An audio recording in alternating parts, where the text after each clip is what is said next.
प्यारे बच्चों, आज का क्लास आप सभी बच्चों के लिए बहुत ही ज्यादा इंपॉर्टेंट है। दोस्तों, आज के क्लास में हम लोग पढ़ने वाले हैं क्लास 12th हिंदी का 50 मोस्ट इंपॉर्टेंट ऑब्जेक्टिव क्वेश्चन। ये 50 ऑब्जेक्टिव आपके बोर्ड परीक्षा के लिए बहुत ही ज्यादा इंपॉर्टेंट है, इसीलिए आज के क्लास को आप सभी ध्यान से देखिएगा। और आज के क्लास में मैं जितना ऑब्जेक्टिव आपको दे रहा हूँ उसको आप जरूर अच्छे से याद कर लीजिएगा। ओके, चलिए क्लास को स्टार्ट करते हैं और आप सभी हमारे साथ चैट सेक्शन में आंसर लगाते चलिएगा और लास्ट में बताइएगा कि इस 50 ऑब्जेक्टिव में आप सही कितना कर पाते हो, यानी कि पहले से आपको कितना पता था। देखिए, पहला नंबर सवाल आपके सामने है, आप सही सही आंसर लगाते चलिए। देखिए, निम्नलिखित में कौन सी रचना शमशेर बहादुर सिंह की है। अब आपसे पूछा जा रहा है कि निम्नलिखित में कौन सी रचना है जो शमशेर बहादुर सिंह की रचना है। पुत्र वियोग, गांव का घर, उषा या फिर अधिनायक। तो मैं बता दूं, पुत्र वियोग कविता जो है इसकी कवित्री का नाम है सुभद्रा कुमारी चौहान। गांव का घर जो ये ज्ञानेंद्र पति की रचना है। अधिनायक रघुवीर सहाय की रचना है। लेकिन उषा जो है ये शमशेर बहादुर सिंह की रचना है, इसीलिए option number C right answer हो जाएगा। 1 का C is the correct answer, याद रखिएगा। चलिए दूसरे नंबर सवाल की ओर बढ़ते हैं। शमशेर बहादुर सिंह का निधन कब हुआ था। अब आपसे पूछा जा रहा है कि शमशेर बहादुर सिंह का निधन कब हुआ था, 1992, 93 या फिर 95 या फिर 1999। तो मैं बता दूं, इसका निधन हुआ था 1993। Option number B right answer हो जाएगा। 2 का बी लगा लो, राइट आंसर है। अच्छे से याद कर लो आप सभी, ये सारे क्वेश्चन आपके बोर्ड एग्जाम के लिए बहुत ही ज्यादा इंपॉर्टेंट है भाई, अच्छे से याद करते चलो। चलिए तीसरे नंबर सवाल को देखते हैं, आपके सामने है हार जीत कौन समास है। हार जीत में कौन समास है बताओ आप सभी। अब यही भाव समास, द्वंद्व समास, द्विगु समास या फिर कर्मधारय समास।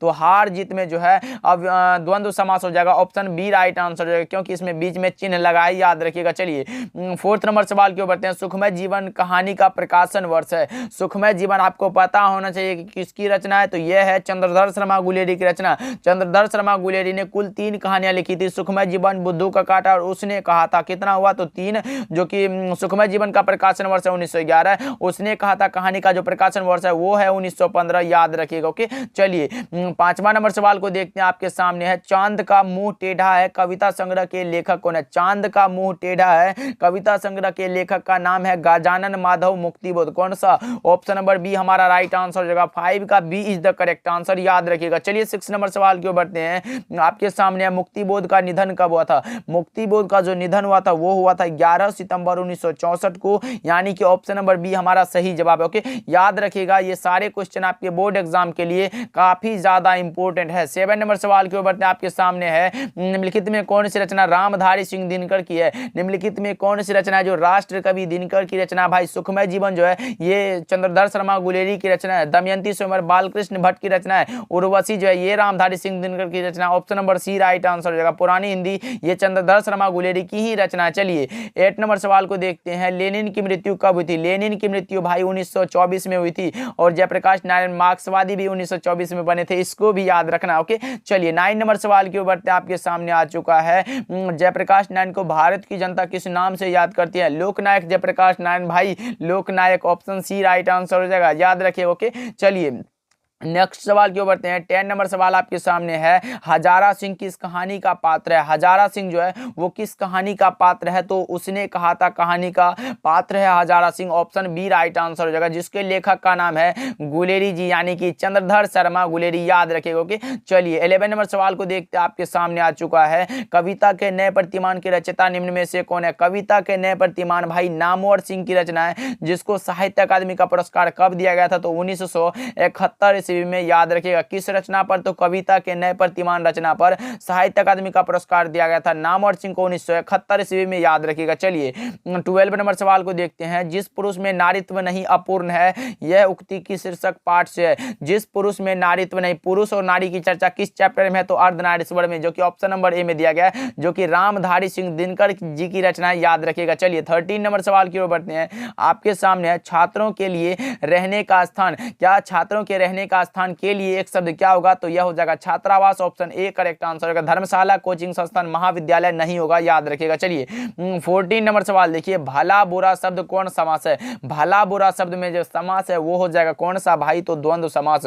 Option number B right answer हो जाएगा। 15 नंबर सवाल की ओर बढ़ते हैं, आपके सामने है यथाशक्ति शब्द कौन समास है। यथाशक्ति मैंने बताया था, यथा से शुरू हो, प्रति से शुरू हो, बे से शुरू हो, भर से शुरू हो, आप लगा लो। अब यही भाव समास, ऑप्शन ए राइट आंसर हो जाएगा। चलिए चलिए 16 नंबर सवाल की ओर बढ़ते हैं। राजदूत शब्द कौन समास है? राजदूत यानी कि राजा का दूत राजदूत होता है, इसलिए कारक चिन्ह लगा है, तत्पुरुष हो जाएगा। Option number C correct answer हो जाएगा। चलिए 17 नंबर सवाल को देखते हैं। निम्न में से शुद्ध शब्द कौन है? शुद्ध शब्द पूछा गया है तो शुद्ध हमारा हो जाएगा कौन सा भाई? प्रसाद तो गलत है, प्रणाम गलत है, समिति गलत है, तो प्रशंसा हो जाएगा। ऑप्शन ए करेक्ट आंसर हो जाएगा। 18 नंबर सवाल देखते हैं। कृपा शब्द का विलोम क्या है? कृपा का विलोम हो जाएगा कौन सा? कोप हो जाएगा। Option C right answer. करुणा, दया ये सब तो नहीं होने वाला। चलिए 19 नंबर सवाल की ओर बढ़ते हैं। हिंदी में लिंग कितने प्रकार के होते हैं? हिंदी में जो लिंग होते हैं वो 2 प्रकार के होते हैं और संस्कृत में 3 प्रकार के होते हैं, इसीलिए हिंदी में पूछा गया 2 प्रकार के होते हैं। ऑप्शन बी हमारा करेक्ट आंसर हो जाएगा। चलिए 20 नंबर सवाल देखिए। सुकर्म शब्द में उपसर्ग क्या होगा? सु प्लस कर्म, यानी कि सु हमारा उपसर्ग है और कर्म एक शब्द है, याद रखिएगा। चलिए 21 नंबर सवाल देखते हैं, आपके सामने है। विशेष शब्द में उपसर्ग क्या है? विशेष में उपसर्ग पूछा गया है तो वी प्लस शेष यानी कि विशेष हो जाएगा। ऑप्शन सी राइट आंसर हो जाएगा। चलिए 22 नंबर सवाल को देखते हैं। चीनी शब्द कौन संज्ञा? चीनी में संज्ञा पूछा गया भाई। चीनी शब्द जो है वो द्रव्यवाचक संज्ञा है, माप तोल करते हैं, इसीलिए द्रव्यवाचक हो जाएगा। ऑप्शन सी करेक्ट आंसर हो जाएगा। चलिए 23 नंबर सवाल को देखते हैं, आपके सामने है। संज्ञा के कितने भेद होते हैं? भाई संज्ञा आप बचपन से पढ़ते आ रहे हो, किसी व्यक्ति वस्तु या स्थान के नाम को हम लोग संज्ञा कहते हैं और संज्ञा 5 प्रकार के होते हैं। कौन सा? व्यक्तिवाचक, जातिवाचक, भाववाचक, द्रव्यवाचक और समूहवाचक। इसीलिए ऑप्शन डी राइट आंसर हो जाएगा। 23 का D is the correct answer, याद रखिएगा। चलिए 24 नंबर सवाल देखिए, आपके सामने। बुढ़ापा शब्द कौन सी संज्ञा? बुढ़ापा भाई भाव के द्वारा व्यक्त होता है। ऑप्शन ए करेक्ट आंसर होगा। बुढ़ापा में भाव व्यक्त होता है, याद रखिएगा। जैसे मैं कुछ एग्जांपल बता देता हूँ। व्यक्तिवाचक जो होता है वो विशेष कुछ होता है, जैसे कि हो गया महात्मा गांधी, पटना कोई विशेष स्थान का नाम हो। जातिवाचक जिससे एक ही शब्द से जाति का बोध, जैसे कि हो गया पुस्तक हो गया, लड़का हो गया, ये सब जाति का बोध कराता है। और क्या आता है? द्रव्यवाचक जिससे हम लोग माप तोल करते हैं। समूहवाचक जिससे सभा का बोध हो, जिससे बहुत सारे एक गुच्छा हो, ये सभा हो, ये सब समूहवाचक के अंतर्गत आते हैं। और कौन सा बच गया? तो हमारा व्यक्तिवाचक भी हो गया, जातिवाचक भी और द्रव्यवाचक समूहवाचक हो गया, याद रखिएगा आप सभी इन सारी बातों को।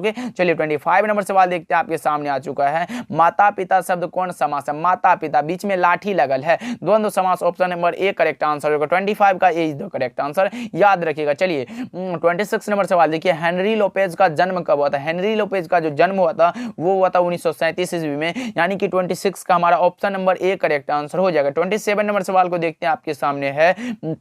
क्लर्क की मौत के लेखक कौन है? क्लर्क की मौत जो है वो किसकी रचना, ये बताना है आपको। तो ये है अंतोन चेखव की रचना। ऑप्शन बी सही जवाब हो जाएगा। 28 नंबर सवाल देखिए। संशयात्मा क्या है? संशयात्मा जो भाई ये ज्ञानेंद्र पति के द्वारा रचित एक प्रकार का कविता संग्रह है। इसी रचना पर इसको पुरस्कार भी दिया गया था साहित्य अकादमी का, उसको भी याद रखिएगा। चलिए 29 नंबर सवाल देखिए, आपके सामने है। ज्ञानेंद्र पति को साहित्य अकादमी का पुरस्कार कब दिया गया था? लो जी वही क्वेश्चन आ चुका है कि ज्ञानेंद्र पति को साहित्य अकादमी का पुरस्कार कब दिया गया था? तो 2006 ईस्वी में। किस रचना पर? तो कौन सा? संशयात्मा पर, उसको भी याद रखिएगा। चलिए 30 नंबर सवाल को देखते हैं, आपके सामने। अशोक वाजपेयी की रचना निम्न में से कौन है? निम्नलिखित में कौन सी रचना है जो अशोक वाजपेयी की रचना है भाई? तो समय के पास समय, ये इसी की रचना। Option number A correct answer हो जाएगा, याद रखिएगा। कविता के नए प्रतिमान नामवर सिंह की रचना। नौकर की कमीज विनोद कुमार शुक्ल की रचना है, इसलिए ऑप्शन नंबर ए लगा लो, करेक्ट आंसर हो जाएगा। 31 नंबर सवाल को देखते हैं, आपके सामने है। अशोक वाजपेयी का जन्म स्थान कहाँ है? जन्म स्थान पूछा गया किसका? तो अशोक वाजपेयी का। तो मैं बता दूं इसका जो जन्म स्थान है वो है दुर्ग छत्तीसगढ़, जो कि ऑप्शन नंबर बी में दिया गया है, सही जवाब हो जाएगा। 32 नंबर सवाल को देखते हैं।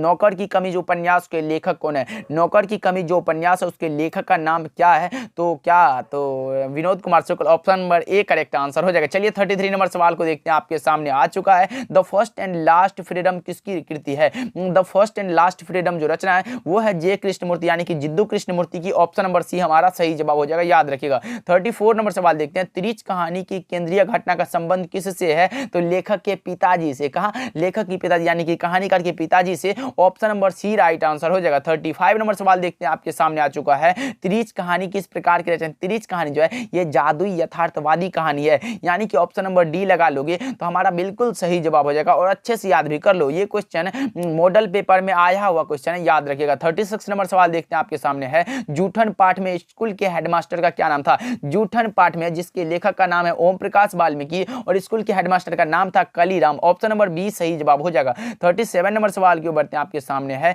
1995 ईस्वी में परिवेश सम्मान किसे प्राप्त हुआ था? तो यह प्राप्त हुआ था किसको? तो ओम प्रकाश वाल्मीकि को। Option number D right answer हो जाएगा, याद रखिएगा।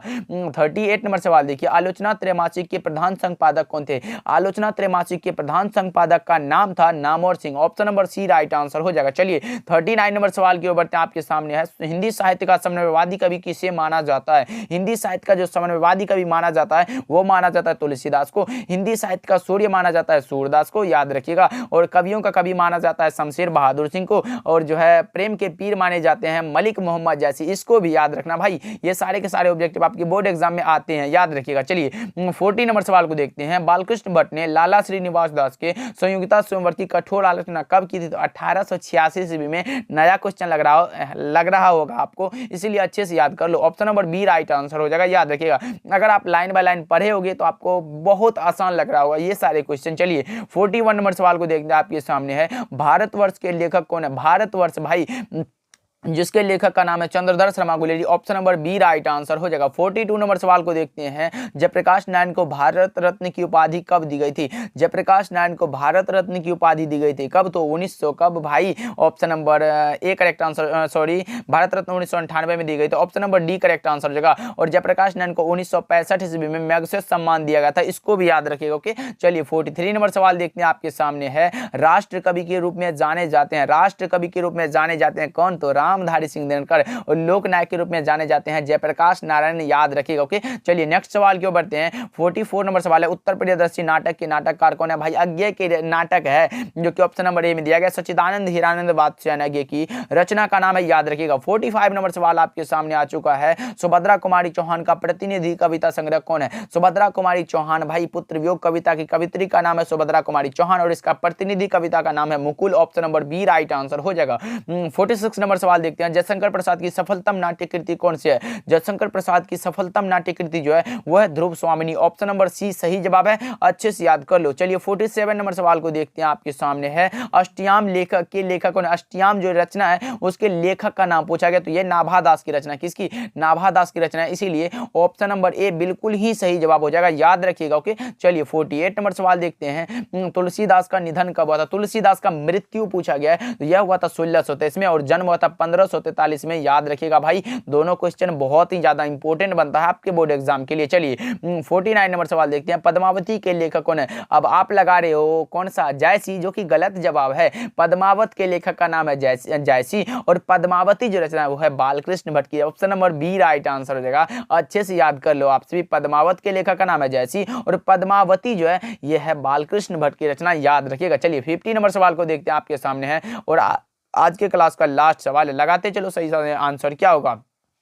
जगदीश का संधि विच्छेद क्या होगा? जगदीश जगत का ईश भाई, ऑप्शन बी सही जवाब हो जाएगा। जगत का ईश जगदीश हो जाता है। अब आप फटाफट से कमेंट करके बताओ कि इस 50 ऑब्जेक्टिव में आपका सही कितना हुआ, यानी कि आपको पहले से कितना आता था। तो आप बताना कमेंट करके कि आज का क्लास आपको कैसा लगा। और चैनल पे नए जुड़ रहे हैं तो सब्सक्राइब कर लेना भाई, ऐसे ही हम आपके लिए वैल्यूएबल कंटेंट लाते रहते हैं। ओके, मिलते हैं अगले क्लास में, तब तक के लिए आप खूब मेहनत करो, अपने माता पिता का नाम रोशन करो। मिलते हैं अगले क्लास में।